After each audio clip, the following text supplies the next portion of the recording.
In a few hours, the Eagles will begin their quest for a Week 2 victory against the Atlanta Falcons at home. Finally, the true home game comes, but this upstart team and kind of wounded coming in, we'll see how they fare. But don't underestimate the Falcons because their wings haven't been clipped quite yet in this crazy Week 2 that we've seen thus far. What's up? It's your boy Cintron. Come back at you with another analysis video. And kid you not, that's my real name. So Eagles versus Falcons, we're gonna look at matchups here. So 5 matchups to watch. These matchups will be under a microscope when the Eagles take on the Falcons on Monday Night Football. And let's be clear that it's 3 years in a row we faced Kirk Cousins, and we have done him in on Monday Night Football the last 2, where he was with the Vikings, and now he's with a new squad. And he doesn't look like quite the same guy. He tore his Achilles last year. He's still trying to recover from that. So we'll see how he does. First up, Falcons running back Bijan Robinson versus the Eagles defense. Let's be quite clear cut in saying this, that the Eagles, quite early in their season, they're going to be tested, and they've been tested. Pass the grade, we didn't pass the grade last week with Josh Jacobs. Now Bijan Robinson coming into town, and he saw what Alvin Kamara did today. So looking ahead to next week, but we're just looking at the talented pool of running backs we'll face early and often. There's that guy, Alvin Kamara. He went off today, 20 carries for 115 yards and 3 TDs, a 57-yard reception, I believe, as well. So I mean, the guy looks like vintage Alvin Kamara. Of what, 2014. I mean, he looks like he hasn't aged a bit. Speed's never been his game, but he's maintained that speed. So he's got crazy contact balance. He's a bull. Tough to bring down.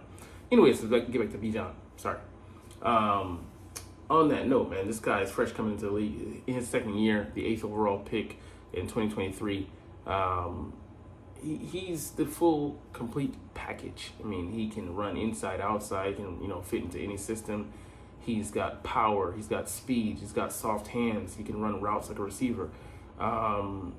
He can pass block. He's shifty. He's explosive. He has great vision. What else would you want from a back? I mean, he can do,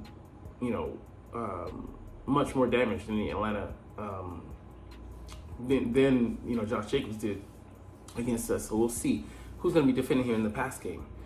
We got to get there quick on this guy, and we got to gang tackle. We got to get to him and make the first guy miss and shift to the other gaggle of guys we have waiting on him.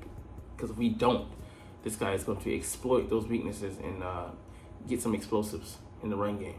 10 yards plus runs. So we got to watch out for him, man. He just so shifty. Look at this, man. Just making guys miss. And, just like that vision he has. He's tough to bring down. I like the saying, the arm tackles are you might as well be arm candy for him, because he's holding your hand, he's shrugging it off, moving on to the next. So I mean, just deadly, man. But yeah, it'll be interesting to see how our run fits this game. Last game we tried to get cute with some looks and pushing Jordan Davis and Jalen Carter off to the side, and then having the linebackers fill and the edge come in. It just was too much, man. And it got exposed gash on 3 runs where they were moving, moving some guys inside and off some power and type plays like that. But like I said, we'll see how it goes. But number 2, the Falcons' big receivers versus whoever the Eagles' third cornerback is. It'll be interesting. Avonte Maddox, is he going to be playing in there or not? Rodgers will be back for this game. He was a full participant in practice. I don't know if who that shifts inside, because we saw Avonte Maddox is overmatched. He gave up 3 catches for 30 yards and a touchdown against the Packers. That was against what's his name? Christian Watson. That being said, I mean, he's not the worst guy in there, but he's a backup at this point in his career. Missed a lot of time. That speeds him sapped a little bit. It is what it is. But I would like to put Quinyon in there, but he's just too good on the outside, man. So I don't see how we do that. But it'd be interesting, who do we, slot there? Because Darius Slay's, on the outside, and I'm thinking Quinyon will be as well. So who do we put there in the middle? We don't have, Sidney Brown available at this point. We'll see. But yeah, it'll be interesting because they can shift some guys inside, and Darnell Mooney might be there. Kyle Pitts, we'll got to see who he's going to be matching up against. That's an interesting matchup because he's explosive. He's not gonna. They don't use him like as a deep guy. He could with his speed. He runs a 4.41 at tight end, which is just nasty. But Drake London ain't beating you. He has a size advantage. So all right. Number 3, where might the Eagles go feasting? Look at this offensive line. Jake Matthews is a solid guy. He's gonna go against Sweaty, and he might win a few battles, but he's a solid guy. He's a good tackle. Matthew Bergeron, average. Drew Dahlman, average. Chris Lindstrom, all pro, but you saw he got bulled last week. Gave up 3 pressures, the most he gave up in a single game since last year, and I think the most ever. And Caleb McGrady, he's coming off of dealing with a hamstring injury, I believe. So he got bullied by TJ Watt, and we'll see how the true field conditions, having a stable field, bear out for for Bryce Huff, and I believe, it'll be more to his playing field. You took away his speed element, similar to the Super Bowl we played in. Just couldn't get, a good push. He's a speed guy. Has a strong initial burst. And I think he should be able to take advantage of Caleb McGrady. Not all game, but, give him some fits, some problems. And then, they're going to match him up with Jalen Carter, but can we get him up on this guy? And then, can Jordan Davis take advantage of, these 2 guys? So we'll get to see. Milton Williams knifing through there. I like our matchups, but we have to show that last week on a sloppy field was just a fluke, and just that, once again, a poor matchup for the Eagles in a game, the field conditions. Jalen Hurts versus himself.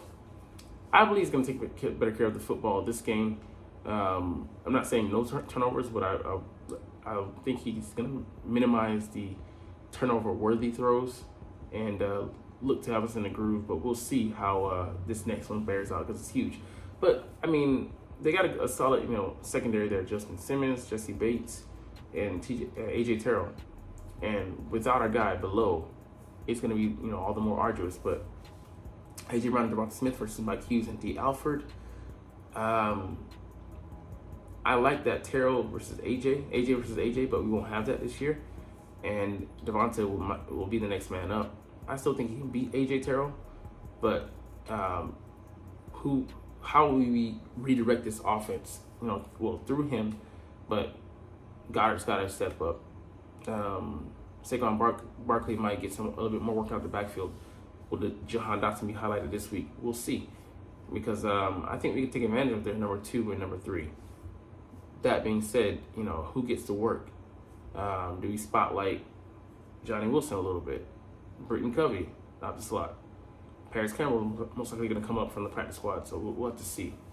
But anyways, let's shift over to 5 questions and answers with the enemy. So viewing things from the Falcons' point of view.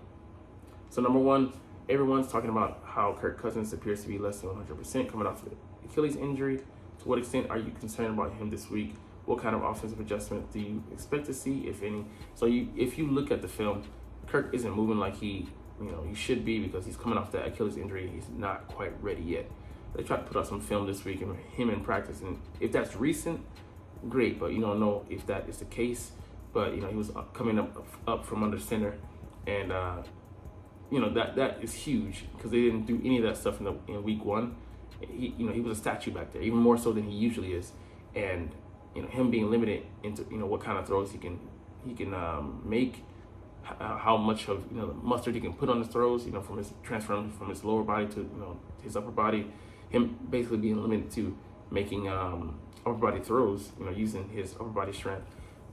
That's very prohibitive for your offense, and doesn't allow them to use the full gamut of the range of attack that they want to use. So that could be a huge win for the Eagles, and we'll see how that pass rush gets. But if they're able to pin their ears back, we get up on them, it could be a very long day for Kirk. And seeing how that pass rush reacts to be on a fair home field, we'll have to keep an eye on that. But I think it's gonna force them to be in shotgun, force them to not do play action, and that's going to play to our strengths, because already we have to limits the limits the amount of coverage that we have to employ, and plays and routes that we have to worry about. So that's a win. All right, number 2, the Falcons didn't allow a touchdown in week 1. How confident are you in Atlanta's defense slowing down the Eagles' offense? Not really. Not much. Even with AJ being out, we still have ways to highlight guys, and Kellen can scheme guys open. So not having one of your big 3, the biggest guy who draws coverages, huge. That being said, AJ Brown, his running mate in Devonta Smith and Dallas Goedert, those still 2 other members of the big 3, more tight end 2 sets with using Grant Calcaterra, using the clock, getting up and then running the ball. We still have Shipley as number 3, Kenneth Gainwell is number 2, and we didn't really lean on the rushing attack beyond Saquon.